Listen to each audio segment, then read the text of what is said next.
خلينا نسأل نفسنا سؤال واضح وصريح. هل كل حاجة بتريحك تبقى علاج؟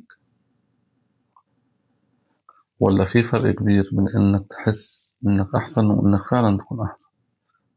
النهاردة مش هنتكلم عن المرضى ولا عن الناس اللي بتتكلم. النهاردة هنتكلم عن حاجة أخطر بكتير. هي علاجات اتباعت على إنها علم، وهي في الحقيقة وهم مريح.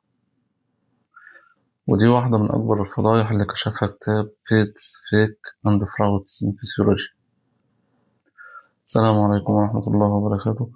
أهلا وسهلا بكم في الحلقة الثانية من سلسلة خرافات ادعت كعلم. خلينا من البداية نكون واضحين، مش كل اللي في العلاج النفسي غلط. في علاجات حقيقية مبنية على علم وتجارب، لكن في نوع تاني انتشر بشكل مخيف. هو علاج شكله علمي، لغته علمية، جلساته منظمة جدا، بس مفيش أي دليل إنه بيعالج. مش معناه إنه نصب صريح. أحيانا اللي بيقدمه ذات نفسه يكون مقتنع إن هو صح وإن اللي بيقدمه ده علاج، بس المشكلة مش في نيته كويسة ولا لأ. المشكلة في النتيجة. العلاج الزائف غالبا ملوش قياس واضح، ملوش نتائج ثابتة. كل حالة خاصة، كل حالة مختلفة، وكل فشل هتلاقي ليه مبرر. وقال جملة مهمة جدا: العلم الحقيقي يقبل الاختبار، العلم الزائف يهرب منه. نعمل سيناريو مع بعضينا بيتكرر كل يوم. تخيل نفسك داخل جلسة علاج. دخلت، حكيت، عيطت، فضفضت، طلعت كل اللي جواك. حسيت إن أنت ارتحت، حسيت إن أنت متشاف، وحسيت إن أنت مسموع.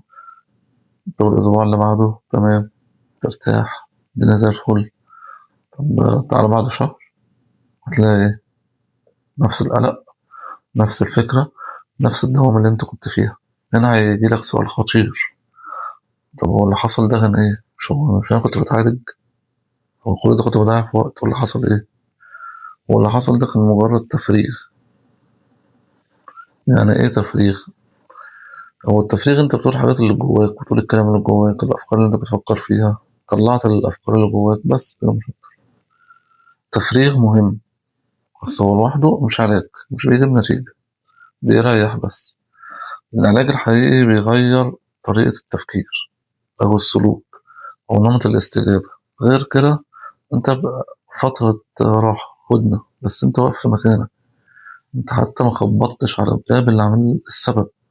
باب السبب انت ما خبطتش عليه. في حاجة خطيرة جدا هو اتكلم فيها، ودي واحدة من أخطر الحاجات اللي بيستغلها العلاج الزائف. حاجة اسمها بلاسيبو إفكت. يعني إيه بلاسيبو إفكت؟ يعني تحس بتحسن لمجرد إنك مصدق إن اللي قدامك ده علاج، وإنه بيعالجك، وإنك بقيت مرتاح. فمخك أوتوماتيك يهدى شوية. الجسم هيستجيب مؤقتا. الوهم اللي أنت دخلت فيه هو بيخفف العرض، بس أنت محلتش السبب. يعني هتلاقي السبب جواك ما يزال قائم، ما تحلش. وعشان كده ناس كتير تفتكر إنها بقت أحسن، بس بص عليها بعد 3 4 شهور بقت أسوأ من الأول. ليه نعمل مقارنة بسيطة كده بين العلم الحقيقي والعلم الزائف؟ خلينا نبسط الدنيا. العلم الحقيقي بيقول إيه؟ بيقول لك المشكلة بيكون لها نوع، ليها تفسير محتمل، ليها تدخل واضح، ليها نتيجة ممكن نقيسها مهما كانت اختلاف الحالات. طب العلم الزائف بيقول إيه؟ بيقول لك كل حالة مختلفة عن التانية، ودام إحساسك إن أنت مرتاح وكويس خلاص. مفيش قاعدة ثابتة، مفيش حاجة ثابتة، ومتسألش كتير. ودي أقوى نقطة لازم تقف عندها. أول ما تحس إن أنت بتسأل أسئلة مش مرحب بيها، تعرف إن أنت في الوهم. العلاج الزائف ده ليه ضرر؟ يعني بيضر. طبعا بيضر، لأن ناس كتير فاكرة مادام مريح يبقى خلاص مش مضر، وده أكبر وهم. طب إيه ضرره؟ هو أولا بتأخر العلاج الحقيقي اللي أنت محتاجه، اللي أنت المفروض تشتغل عليه. بيخليك تشك في نفسك، بيخليك تفتكر ان انت المشكلة، انت جزء منك فيها المشكلة، يعني انت سبب المشكلة، او ان مفيش حل اساسي، تحسسك بالذنب.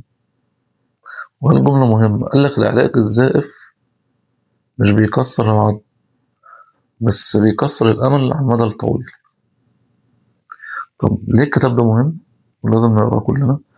لأن الكتاب ده مش بيهاجم العلاج النفسي، بالعكس هو بيدافع عنه، بس بيفرق بين علم اتبنى على تجارب وعلم اتبنى وعلم تاني اتبنى على قصص وحواديت، ويخليك تسأل هل في ده علاج، ولا دي تجربة شخصية اتعممت، ولا دي جلسة أنا جاي أقول كلمتين وهرتاح وهتبقى طالع مرتاح بس ما اتغيرتش. الخلاصة، مش كل اللي يريحك يشفيك، ومش كل اللي شكله علم يبقى علم، لازم تبقى عندك وعي أكتر من كده.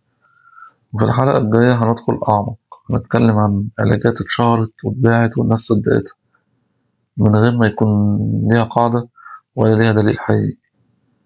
إمتى العلاج يبقى خطر، وإمتى الراحة تبقى خدعة. استناكوا الحلقة الجاية إن شاء الله، هتبقى مهمة جدا وتقيلة جدا. رأيكم في التعليقات لو في وجهة نظر مختلفة مع كلامي نتناقش فيها كلنا، وأشوفكم الحلقة الجاية إن شاء الله.